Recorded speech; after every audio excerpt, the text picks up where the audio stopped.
السلام علیکم ورحمت الله وبرکاتو. محترم دوستانو، په نوی ویډیو کې درته ډیر زیات خوندور ښایسته اپلیکیشن در پیژنم. د دې اپلیکیشن په ترو موږ تاسو ډیر ښایسته کار کولی شو. د اپلیکیشن ته هر یو کار ضرورت لري. د ویډیو تر اخره وګورئ. د دې نه مخکې که چېرته تاسو په ټیکنو پشت یوټیوب چینل کې نوي یئ، چینل سبسکرایب کړئ. په څنګ کې د بیل آیکن په آل باندې در سره ضرور کلیک وکړئ.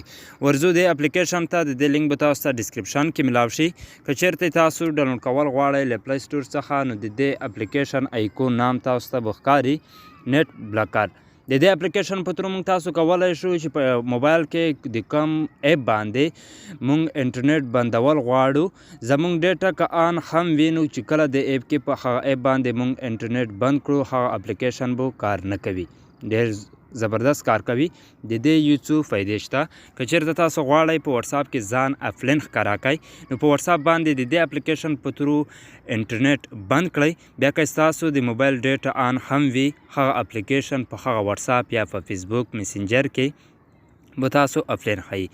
که چېرته غواړئ په دې اپلیکیشن په ترو تاسو یوټیوب کې یا بل دغه شان ایپ کې انټرنیټ بند کړئ، د دې ایپ په ترو چې هغه په خپله ام بي وخي، نو ستاسو انټرنیټ به کم مصرف کیږي. د دې استعمال طریقه در ښیم. ډېر ښایسته ایپ دی. د دې لینک به تاسو ته ډسکرپشن کې ملاو شي.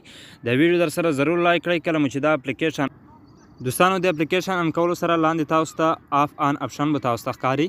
دا به تاسو ورته آن کړئ. په آن باندې کلیک کېدو وروسته به تاسو دلته کې ډېر ایپ تاسو ته راځي، تاسو ته به ښکاري. که چېرته تاسو غواړئ یوټیوب یا واتساپ تاسو به پوهه شوي وئ په کم ایپ باندې د انټرنیټ بندول غواړئ، نو هغه ایپ باندې به تاسو په دې طریقې سره کلیک کوئ. زه اوس تاسو ته در ښیم. ورځو موږ غواړو یوټیوب اپلیکیشن را پیدا کړو. دلته کې به تاسو ته ښکاري دا یوټیوب دی.